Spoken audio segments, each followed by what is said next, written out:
Good afternoon. My name is Kirk West, and I have the pleasure of moderating how China is transforming Southeast Asia panel. We know it's 5 o'clock, so we are going to try and keep it punchy and still leave time for questions. So let me kick off.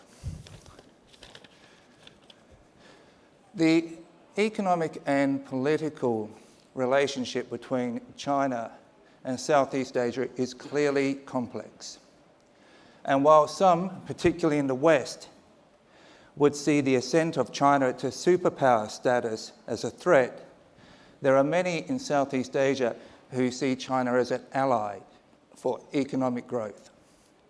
That said, there are tensions, and today's panel will certainly bubble some of those tensions to the surface. Now, I could spend the rest of the panel time just introducing the panelists, given their experience, but I will refer you to the bio and just quickly refer to them by their name and their current role.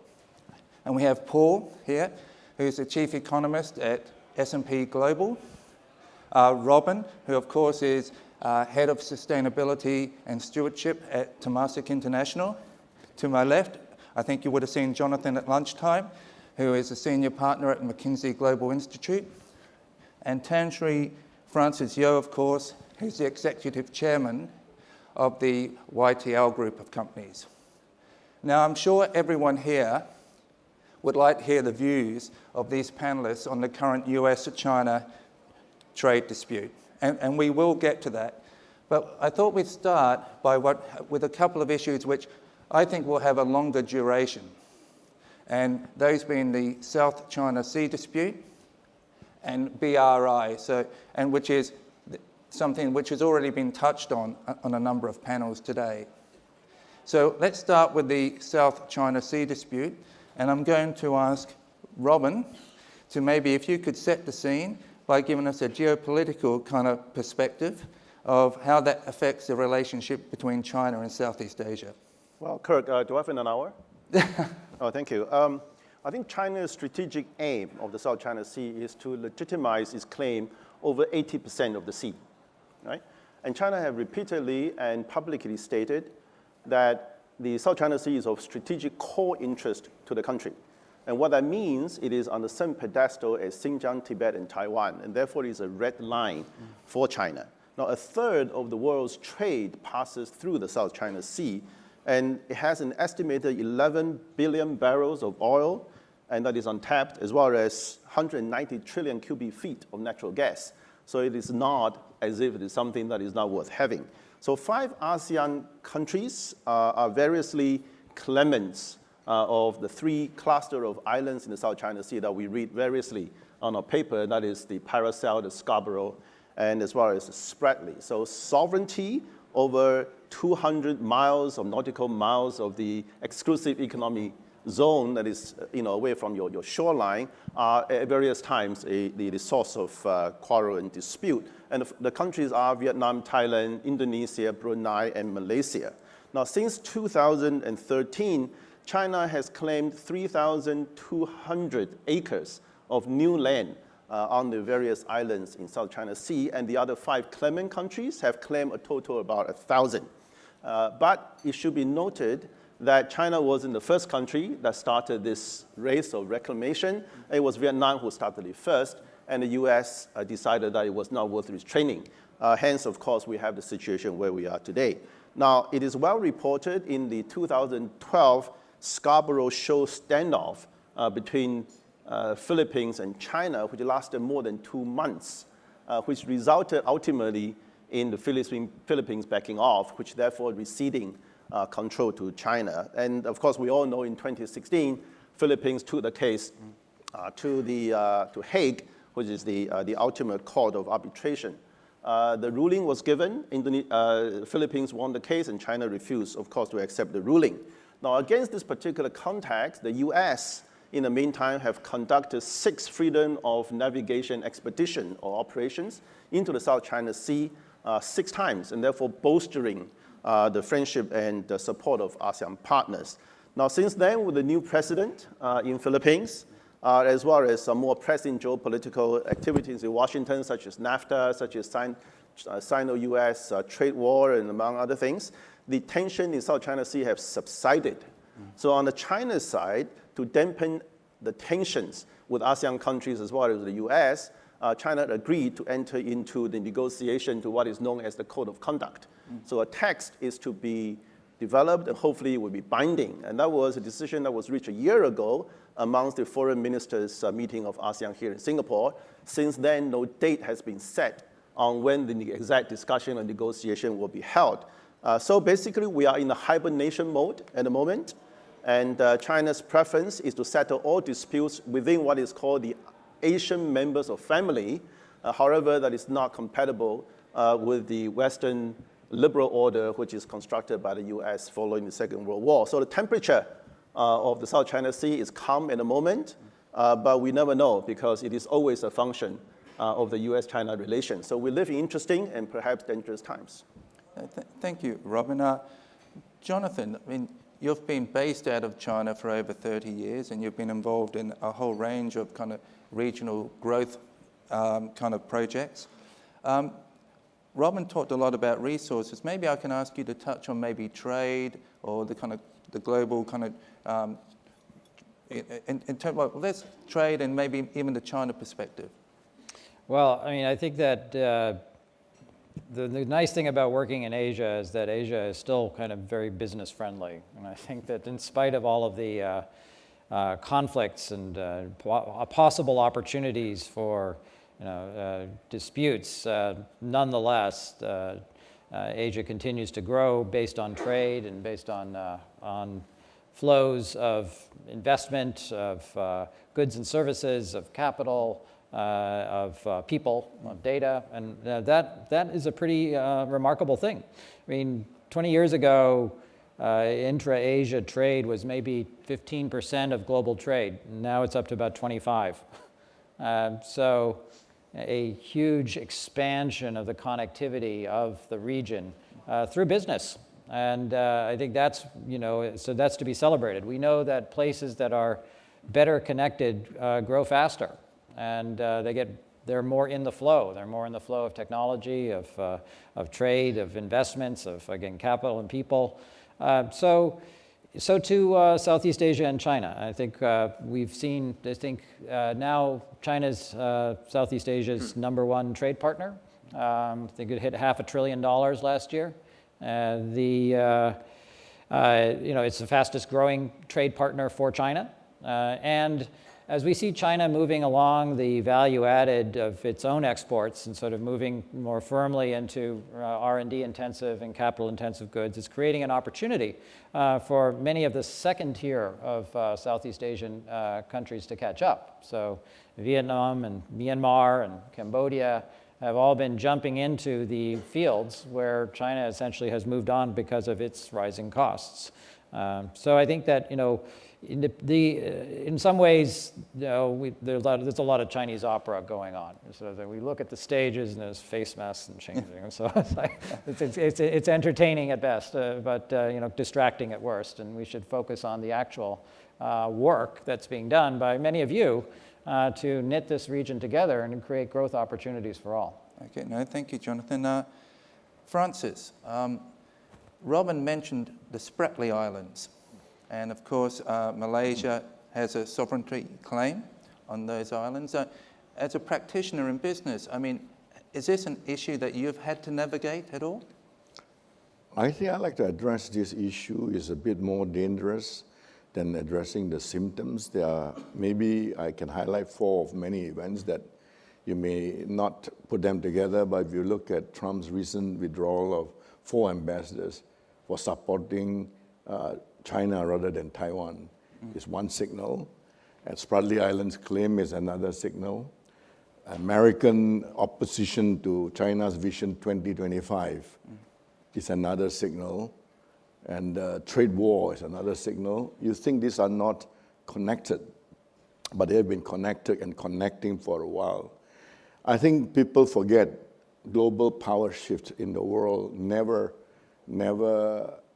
is easy. When one superpower or one system from feudal to a Republican, there will be violence and so superpower.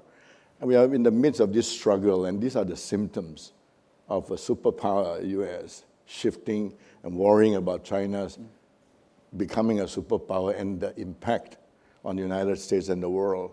So you can see this quite clearly if you connect all the dots. Why are these issues not going away? And China, like my friend Tomasik says, has a few red lines. Taiwan is a red line and is beginning to be breached. And you can see China today is not in a mood like Xi Jinping to capitulate, as China capitulated to the West for a long time. He's not going to go down in history as a capitulator. And that's why when the trade war came, Xi Jinping retaliated. Now, what if there is a big call on Taiwan, the red line, and will Xi Jinping also react? So there must be calm heads now. We are in the midst of a very dangerous period where accidents can happen. And most of these wars in the past, if you look at the history, are accidental. Duke of Ferdinand assassinated.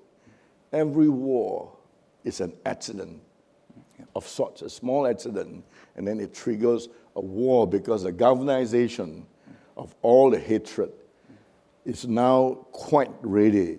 If we move forward without a solution in a year or two, you really foster, for example, the ASEAN emerging economies, the currencies are quite weak. Yep. If it's a contagion, it will not be able to stand this huge, big geopolitical place. So I wish for both parties to really have calm heads and calm minds and stop this, because this is really not themselves, but it could galvanize many forces that are not controllable, and accidents can actually happen. Okay. Robin, I'm going to go back to you. Robin's kind of talked, I should say, Francis just talked about how the dispute is really just one hotspot. It's part of a bigger picture. I'd like to maybe now come back to sustainability, though. And the blue ocean is a concept which is often talked about in terms of how sustainable economic development with industry and governments working together. Asking you to put your hat on in terms of head of sustainability. Tomasik, can you maybe give us some insights from a sustainability perspective? Okay. Usually we don't think of sustainability in the context of the South China Sea, but this is actually nonetheless a very interesting question. I think much of the emphasis and attention, perhaps too much of that, is on the military aspect or the geopolitics aspect of the South China Sea.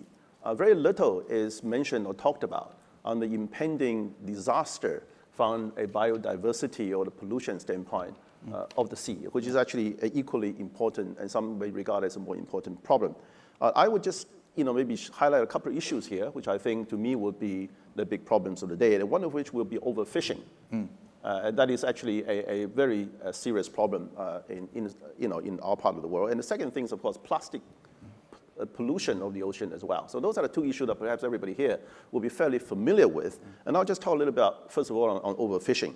Well, the South China Sea is the world's top 5 most productive fishing zones. That's probably not a good news, accounting for about 12% of the global fish that was caught in the year 2015. I couldn't find any later statistics, but 2015 is about 12% of the total world fishing.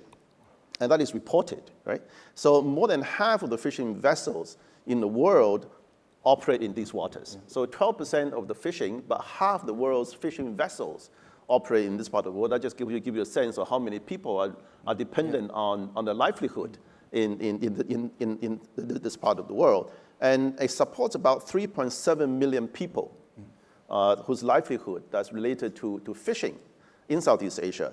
And that doesn't include that does not include anything that is unreported, right? So obviously there's some illegal fishing that goes on in this part of the world as well.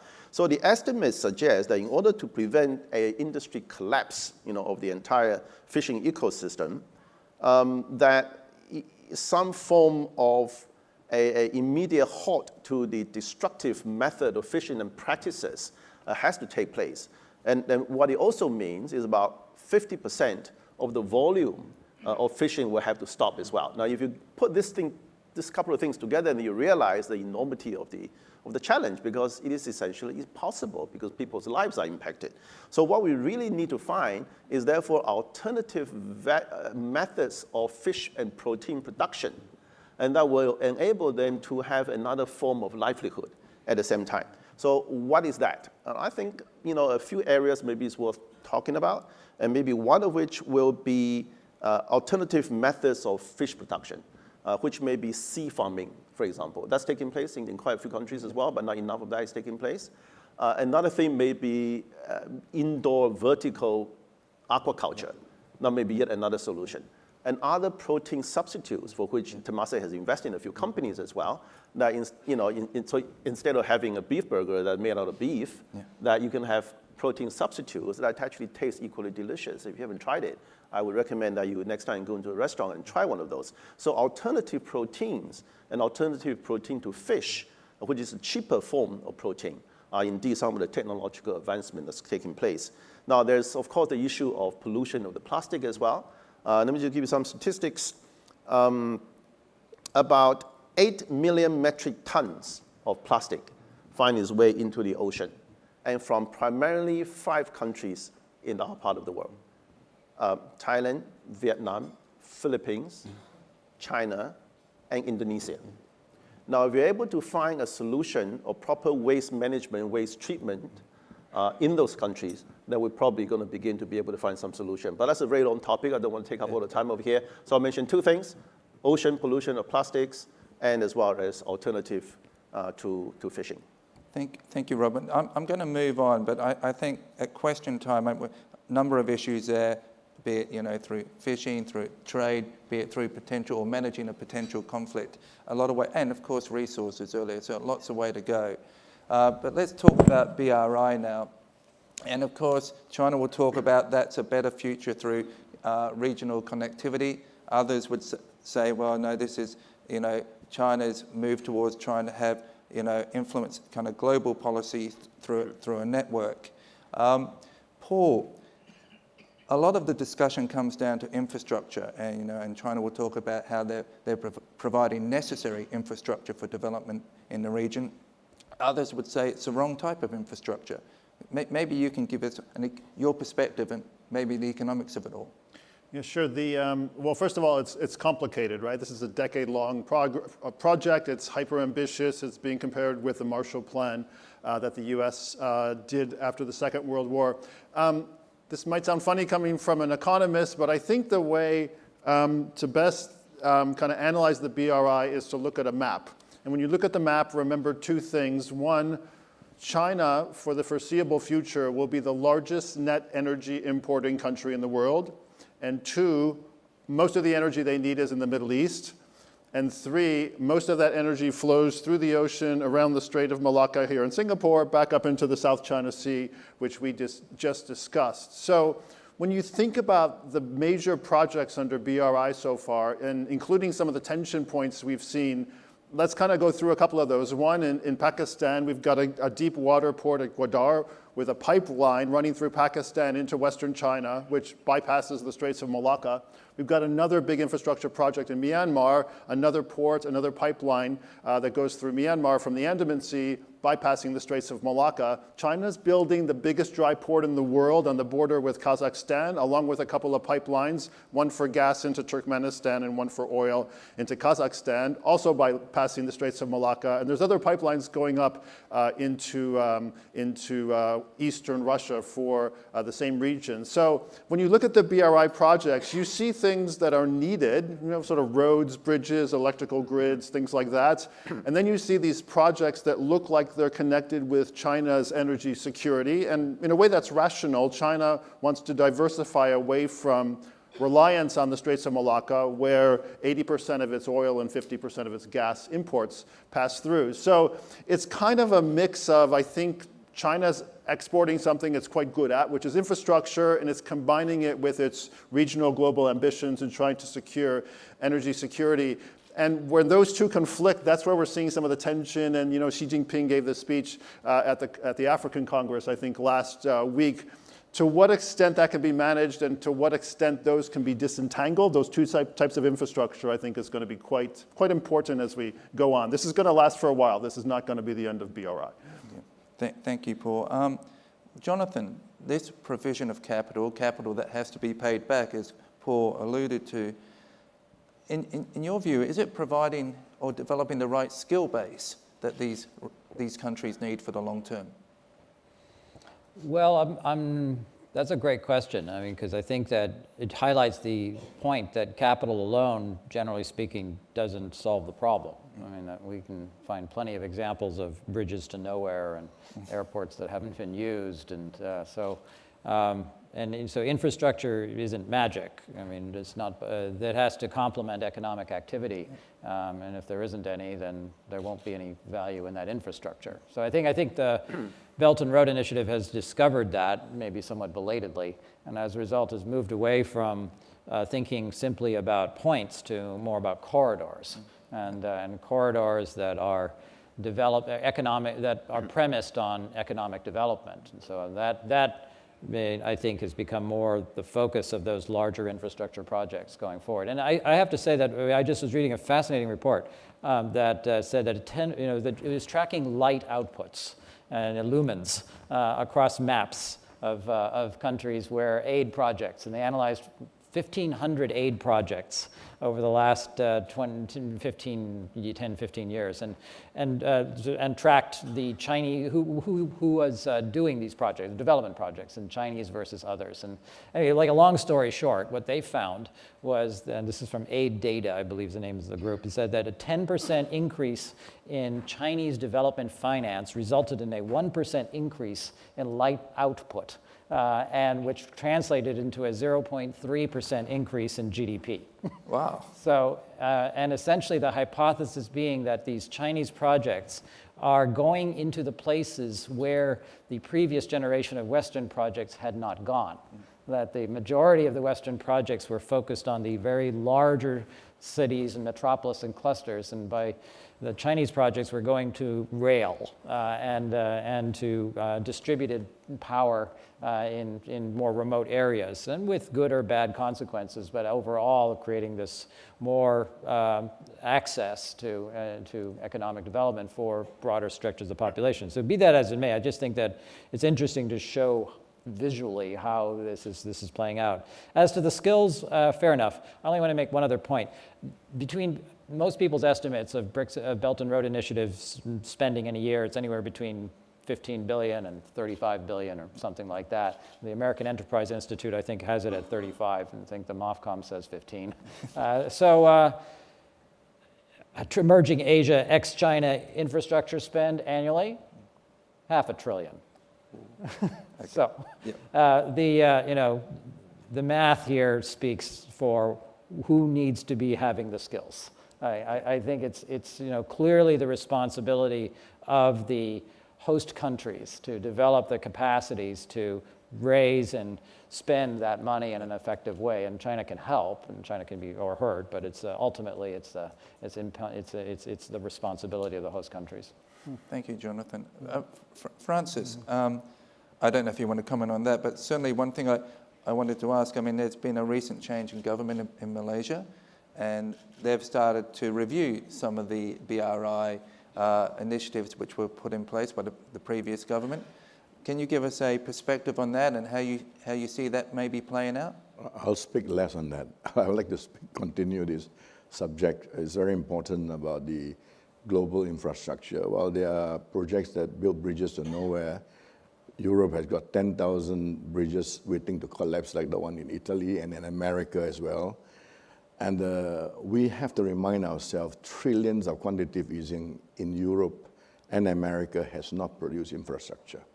Whereas the Chinese has pumped infrastructure through their fast trains and their ports and their roads that allow Alibaba on a single day to do 17 billion US worth of business delivered within 2 days with their fast trains. I don't think America can do that and understand how to do that, or what it takes to do that. Why can't we replicate this? Yes, so the Chinese are trying to do it through BRI, not in a very clever articulated way. It looks like it's a Chinese project, heavy-handed. Of course, the Western press has lots to do with that, etc., because of this shifting global power thing which I described. Not easy to see things clearly as benign, but the Chinese too has not also been able to convey this message clearly. But the BRI is 8 times the size of the Marshall Plan. Since the Marshall Plan in Europe that built Europe's productivity, there's not been investment in infrastructure. United States has not built much infrastructure after the Eisenhower highways. And their airports, look at how crumbled they are. The point is, where are all these trillions? Why are they not built in infrastructure? While we are talking and talking, no money is still going into infrastructure because the regulatory framework is not transparent and coherent. It's laced with politics all the time. They don't seem to understand, the leaders today, how important it is to provide hard infrastructure so that the digital infrastructure, the Alibabas of the world, can ride on it. They have not been able to. And infrastructure development takes years. It's expensive, and it's a long-term project. So if you don't set up a regulatory framework for the world to invest, you can talk till the cows come home. You will not have infrastructure. That creates a lot of stress to people. It does not improve people's life. Jobs are being replaced because of lack of productivity. And this terrible Swedish phenomenon of the right coming is not difficult to understand. The middle class are not seeing any improvement, well, while the top tier are enjoying themselves in a way, but the most people are not seeing any improvement, any hope. What can they do but to actually, complain and get leaders, hopefully that would change whoever they are, Donald or anybody, because they're fed up of leaders not able to do the simple stuff of providing utility, competitive utility infrastructure to improve their lives in every way. So this is where we are at the moment. And then to echo the point, tonight in your menu, don't eat fish because plastic is in fish. So if you eat fish today, you're also eating plastics. My great friend Prince Charles had highlighted that in Malta. It's true. We have to do something about that too. Leaders are actually called to duty today. They are being distracted. So what do you think you and I can do? You must do. If we actually neglect and hope that the politicians and the leaders can do with all the problems they have in their hands to solve it, you've got to be dreaming. But you've got to do something. We've got to do something. I don't know how, but hopefully when we do something accidentally, the leaders will follow and do something right. But if we don't, the accidents that can happen are much more dangerous if we don't do anything about it. It's up to the business people to really take up this challenge now. Okay. No, thank you very much, Francis. Robin, I was also going to ask you about the skill base as well. I'd be interested if you could touch on it, but also, again, maybe an environmental perspective of BRI too. If you. Okay, let me just pick up on what Francis just said. I mean, you see, the America has the world's greatest, largest private equity industry. And yet, the money doesn't go into the refreshing and redevelopment of the infrastructure. Yeah, there's a very good reason for it. It must be because there's no returns or not good enough. China doesn't have a huge private equity industry. There is one, it's burgeoning. Their money also don't go into infrastructure, right? So what is the difference? I think the difference is government, right? Now, the US may be the world's, greatest democracy, and China is the world's largest socialist state. But equally, they are the world's greatest bureaucracies, right? Now, I think there we have it, right? So China, back to your BRI comment. Now, China has committed or pledged or embarked or in a few instances completed BRI projects, right? Across all ASEAN countries. And it's a fairly long list, and I would say that it ranges from maybe hundreds of millions to billions of dollars for each of the projects, right? I mean, there's a huge laundry list. If you looked at it, it's going to be quite impressive. Now, a common lament of the recipient nations is that despite of all the investments and all that huge infrastructure projects, there's a lack of local employment opportunities, right? So a complaint that the SOEs, which has been trusted with the projects seem to have been ignoring, right? Now, the SOEs tend to airdrop the entire ecosystem, from the engineers to the construction workers to the chefs to the kitchen hand, into the countries to do the project. And then when the project is done, they move away en masse as well. So there's no local employment, there's no local sourcing, or there's very little of that. Maybe there's some, but it's not enough. So China can do more to embrace the local stakeholders a lot more, buy more from them, source more from them, creating more opportunities for jobs and so on. China can also do more to embrace more stakeholders. The labor unions locally, for example, the NGOs locally, the environmentalists locally, the private enterprises locally, and more, right? Because the more stakeholders you're able to bring down to your side, the more likely you are going to be able to succeed. And I think on that, China is learning, and what they're replicating is the old SOE model in China, into Africa, and from Africa into ASEAN, and the pace of evolution, and I think has not been sufficiently impressive or fast enough. Let me just give you an example, right? Using Singapore as an example. In the 70s and 80s, when Singapore began the journey of industrialization, there were institutions such as the Japan-Singapore Institute. There was the French-Singapore Institute. There was the German-Singapore Institute. So they were created and established in Singapore with the help of the French, German, Japanese companies, business associations, and the government, right? And that helped accelerate the industrialization process of Singapore because they created and trained skilled people, engineers, technicians, and workers. And without those institutions, Singapore's industrialization, which continued to be 20% of our GDP, would not have happened, and we would not be where we are today. So I think with China bringing all that capital, all that financing, and all that infrastructure development capability and expertise and know-how, if they were able to also create training and more sustainable capability, human capital development, then China would have done a lot more for those nations, and probably something that they want to think about, right? I mean, there's no winner on the trade war, as we all know that, right? So there's no winner on the trade war. So that's probably a political truth, right? But ASEAN could potentially be a net benefactor of this particular trade war, because the Chinese goods going to the US and going to other parts of the world is going to face a lot of tariffs impediments. So they have to actually shift some of the manufacturing capability, and where else can they go to? They must come to ASEAN in Southeast Asia, right? So once FDIs move into ASEAN nations, in addition to infrastructure financing, infrastructure development capability, then we are going to begin to see real, genuine jobs that are going to be created in Southeast Asia. And when that happens, China may just succeed in endearing itself to the countries over here, and I think we must not look, well, that's a possibility.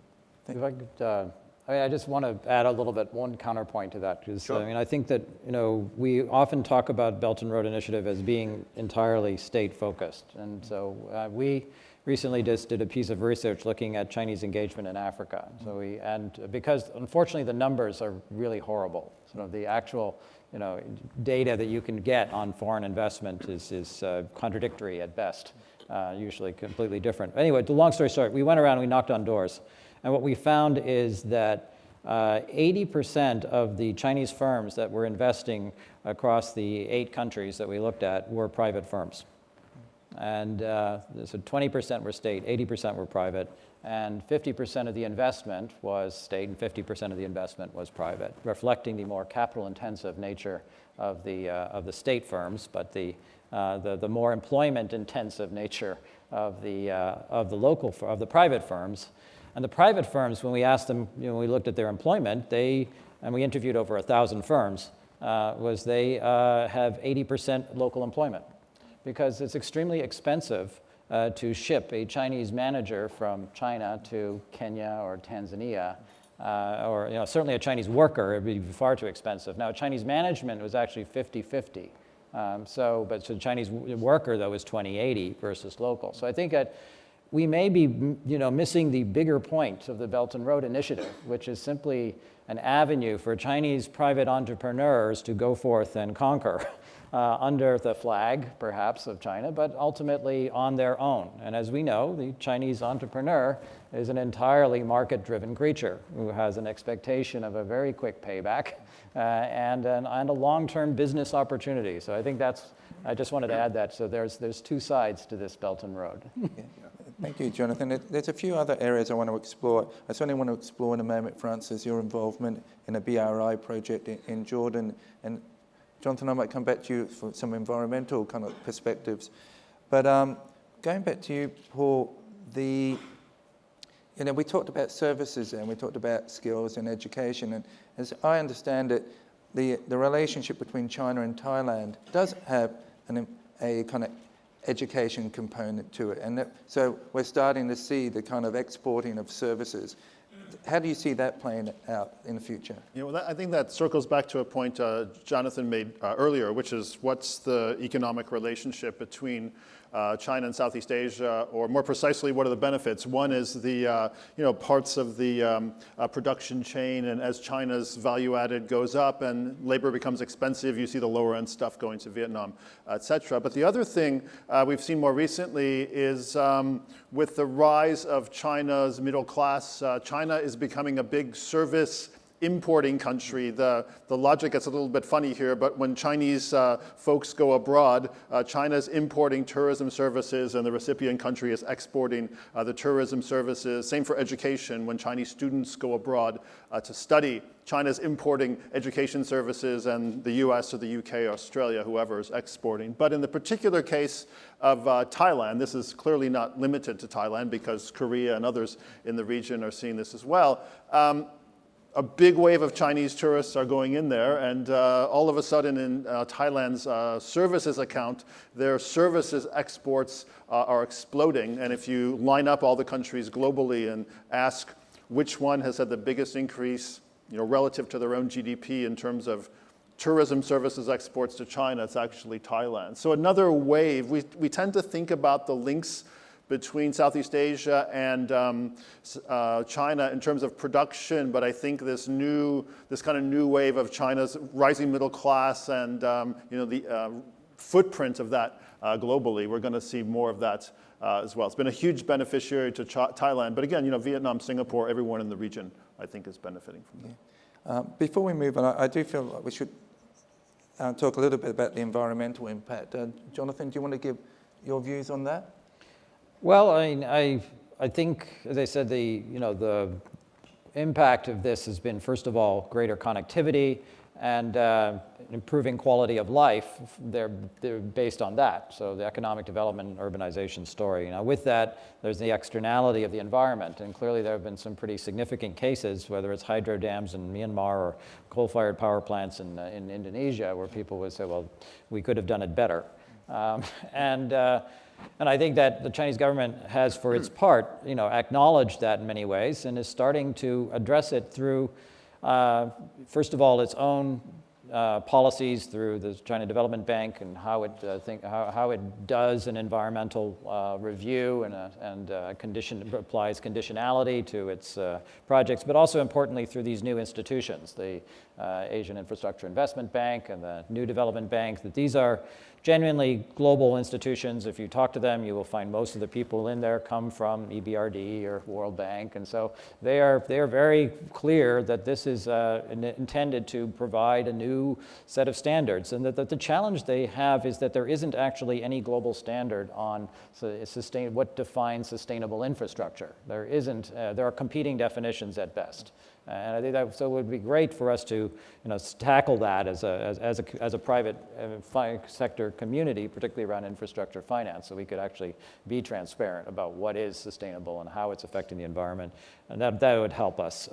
But I think the intent is increasingly there, and the problems that you mentioned, actually, the fishing problem is great, the plastics problem is great, because this is clearly a China problem. I mean, China is the world's largest producer of plastic anything, and so if it's winding up in the fish, at some point it came out of a Chinese factory. And so how do we manage that supply chain? So, and I think that'd be a classic opportunity for China and the world to engage on a longer term base for sustainability, where the private sector is obviously involved. Those fishing fleets are private. Those are individuals who are out there. Francis, one of your companies is involved in the BRI project in Jordan. So you've got first-hand experience. Anything you can share with us? Yes, I think, for example, the Jordan BRI project actually makes Jordan, the first time in their history, energy independent. I like that. At least for years, they have not been able to do that. That will reverse their balance sheet in a stronger way, etc. I like the stability that Jordan plays in their role in Middle East. And if we can give quality energy at a competitive price, that would be fantastic. This is a case of the Chinese. Again, I think if you expose the Chinese to international standards of scrutiny and business, we don't do any otherwise, YTL. So if we meet all the banks and the covenances of every bank and investment houses like Temasek types, if you meet that kind of scrutiny, they invest properly and they pay the right price, not overpay, and they take the long-term view, all right? And then the Exim Bank finances it, not exorbitantly. We won't allow that. I mean, at the right price. So these are good examples. So we shouldn't throw the baby out of bathwater for every bad Chinese project. There are good Chinese projects. And to make a point, there's another project which I have done with it. The Chinese actually won it in Malaysia on about 8 billion or 9 billion project ringgit. And they couldn't do it. They got the contract. They find that the price that they tendered for, like you say, the Chinese are too expensive. So I was a subcontractor. I said, I could do the job main contractor. I'll give you a profit. So they take the short-term profit as well. They say, yes, okay, you do the job. There's no risk, and they got a profit. So they are pretty pragmatic, like you say. It's not. They are learning. The Chinese are learning how to play in the world stage with global standards, with corporate companies that are listed visually, very visible and transparent in all exchanges. I think that's good. That's good. So I think there is progress in that area in the BRI. So I would love people not to just knock it, but just to make sure and encourage them to be a bit more transparent. And because, like I say, this is 8 times the size of the Marshall Plan, and infrastructure is always good. But you have to build the infrastructure to parity. In other words, every utility you build, all roads and ports, have to be priced to parity to the ability of the country's people to afford it. Otherwise, you'll be laced with corruption, laced with a lot of costs that people cannot afford. Then it smacks of corruption, and then it gives it a bad name. But if you let, like I said, a transparent regulatory framework, everybody in the world that knows how to do infrastructure and financing can play the game, then becomes transparent, set the framework like Britain. Britain allows people like me to own their Wessex Water in UK. They don't care. The British don't care who owns their strategic utilities, including power. Including nuclear power, they allow the Chinese to own a stake. As long as you play ball, there is a regulatory framework. The licensing agreement is that you provide fantastic quality at competitive prices that don't give a political headache to the political masters. Long-term investors, fine. Anybody in the world can come and play and invest in the UK. Why can't we repeat that? Thank you, Francis. I'm going to try and close it off. I said at the very beginning, how should those who are concerned respond? Maybe, and there's been a lot of discussions about how the US should respond to the BRI. You know, how should they be involved in development in the region? And I'll ask either Paul or Robin maybe to give their views in a moment. But before, when preparing for the panel, I Googled Jonathan.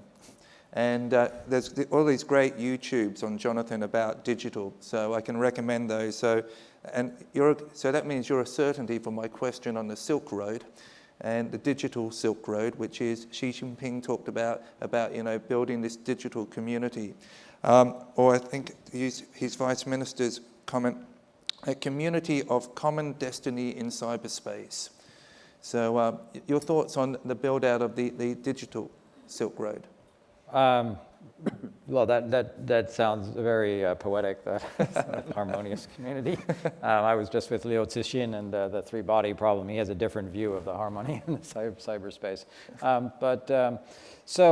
No, I mean, well, digital infrastructure, first of all, is still infrastructure. And so I think we sort of can't expect miracles. If we don't build the actual physical reality of it all, the digital isn't going to particularly help. And so digital infrastructure essentially is the applied intelligence in the network that allows you to optimize to that physical infrastructure to make better decisions about its planning and its use, but it doesn't substitute for it. So I think that's the first thing. So then sort of, again, we have to start where we start. But that said, of course, digital infrastructure then does allow us to disintermediate, disaggregate, and dematerialize a fair portion of the economy, which leads to better decisions. Yeah. So the customer gets what it wants, and it gets to share the asset more efficiently, and at the end of the day, it supports the development of the services economy to create more value added. So all of that, I think, is what we see as, what China has discovered through its massification. And China has this massification idea, is this development of physical infrastructure at scale across the entire economy. And once that's in place, then we can go ahead and we have this plethora of data to use it more efficiently. And the good news for that, of course, is that we have hundreds of millions of more people who are coming into the system, and so it all reinforces itself. So that's kind of how that scale then presumably can also be supported in Southeast Asia. And so that we do see an extension, and of course, of many of the Chinese technology platforms into Southeast Asia, but and with much success and some failures. But I think again, it's incumbent on the countries and the companies that receive this infrastructure to figure out how to use it and to decide essentially what the rules of the game are. And that's very important, that every society and we think digital has a huge opportunity for impact in Southeast Asia, that it will be one of the three drivers of growth for the region. But it is incumbent on the region to develop the skills to use that infrastructure. I'd just like to quickly jump in to applaud the Googles and the Facebooks of the world. They're actually leading the data world by actually also insisting whatever electricity they use will be green, for example. These are examples of what business all of us can do that and insist. If everybody insists, the government would have to follow, for example. These are good stuff that we should emulate. I thought this should be encouraged. Yeah. Mm-hmm. Now, I do want to do both U.S. trade relations, where U.S.-China trade tensions, and I do want to have some opportunity for questions from the floor. So I touched on it earlier. I don't know, Paul, maybe do you have a quick response of what the US response to BRI should be? What should their development policy be? Yeah, response is probably the wrong word, right? It's a Chinese project. It's a Chinese, Eurasia's China's neighborhood. I think the point made earlier is the right one, is to, one, make sure we're winning hearts and minds and not just building infrastructure, right? It has to capture both the imagination and deliver the goods to the local populations, and also the transparency. Some of these recent, disputes about debt, whether it was Pakistan, Sri Lanka, whatever, the terms of the deals aren't disclosed, and it's just kind of a bad example of kind of going out to the world and trying to do something that I think is fundamentally good. So I think the U.S. bilaterally or perhaps through the IMF and others can just push China and everyone to just disclose the terms of these things, to make sure the debt's transparent, the terms are transparent, the pricing's transparent, and that's going to make the whole thing better. And if it looks like it's this kind of cloak and dagger under the table stuff, I think it just arouses suspicions, and then we get these kind of probably overblown conflicts in some area. But I think that's the path. The path is transparency and winning the local hearts and minds. That's probably the best strategy for the U.S. Well, Kirk, if I may just take our minds outside of the problems and the negativity of it. I think the opportunity of BRI for China is strategic, right? China has an opportunity to develop, to evolve an international framework of governance in which that China can demonstrate that it respects, embraces international law, values, co-prosperity, and progress, right? Now, in addition to what we might perceive it to be a China's attempt to create a Chinese economy outside of China. But if it's good for everybody, then maybe there's merit. It's a great opportunity for China to demonstrate that they can do that, right? China suffers, I think, in terms of perception of its intention in this part of the world. It does not have sufficient influence over the global media, and that's just a disadvantage they have to live with. I think for the US, it's not so much a BRI. It's that there's a missed opportunity for the US, and that was the Trans-Pacific Partnership. The TPP was an attempt to bring about a much higher set of standards for global trade, in which US can play a pivotal role. And fairer trade would also mean, free trade would also, higher standard of free trade would also mean fair and fairer trade, right?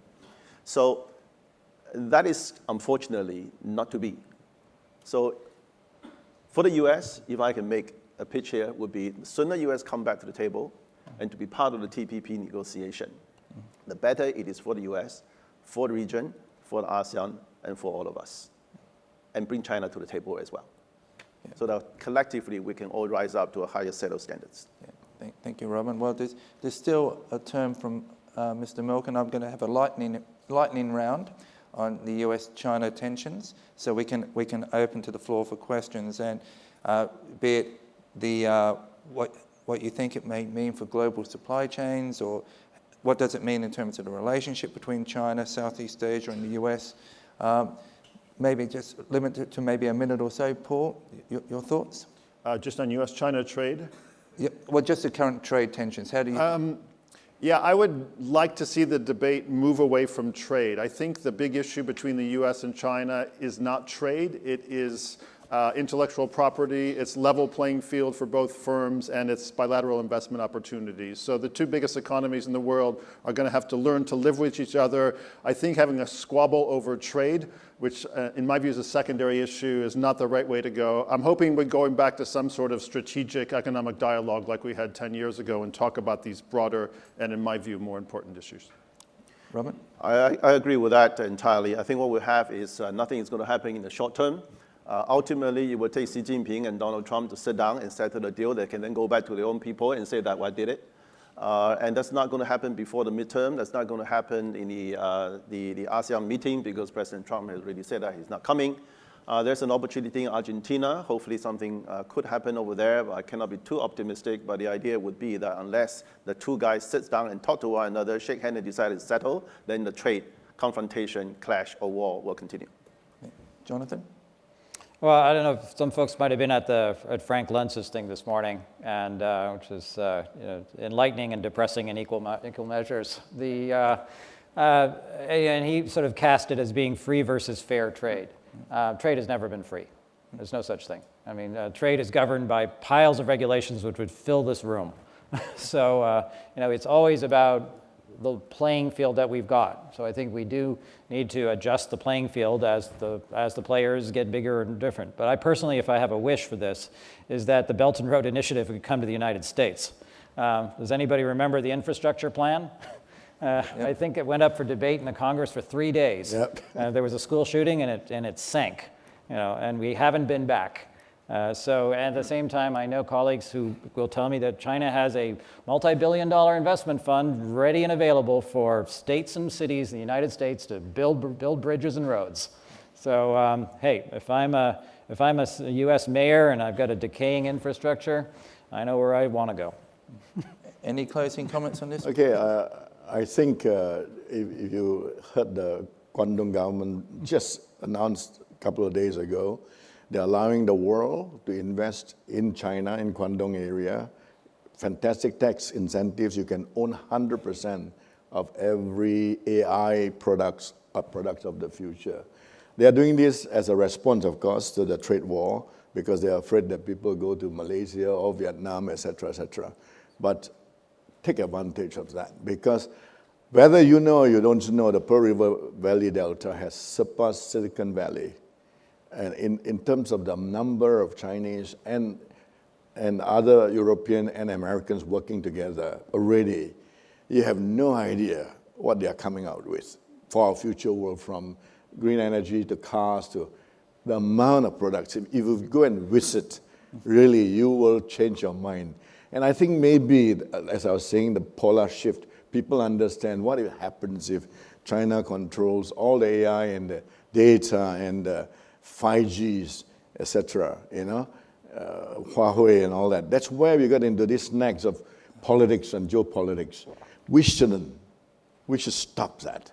I mean, whoever had developed, be it America that gave us the internet or China that developed AI with data to another area, what is great about it is that the Chinese are moving for their own enlightened self-interest and indirectly for the world when we are there.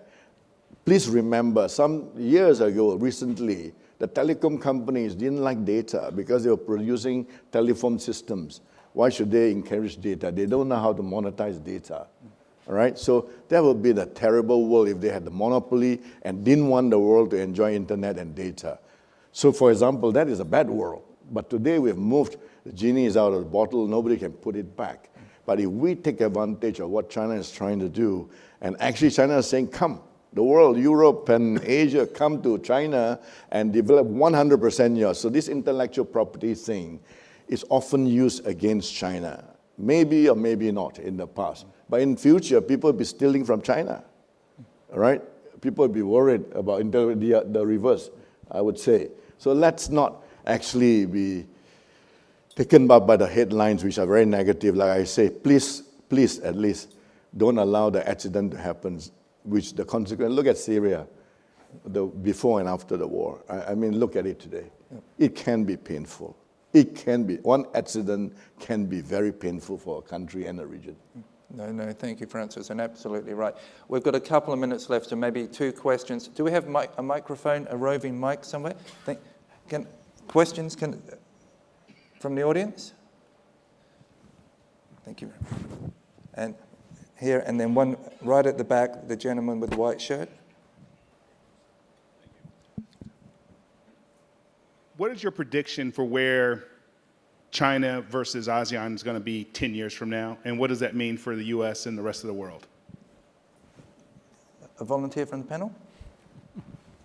China is going to continue to grow next decade, 5-6-ish on average. We're going to continue to see Chinese tourist investment, lower-end manufacturing move into the region. I think China by then will probably have passed about with the exception of Singapore, every country in the region in terms of sophistication development. I think that's great. Okay. So we've got one more question. The gentleman just at the back there with the hand in the air. And if you don't mind just directing it, if you can, to a panelist.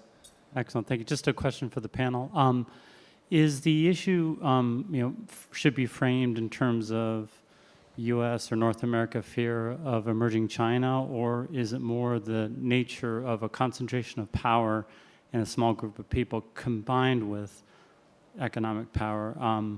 I think the way Europe and the U.S., from what I can understand, is much more about the risk to that kind of concentration of power in a small group of people. So I'd like to open that up.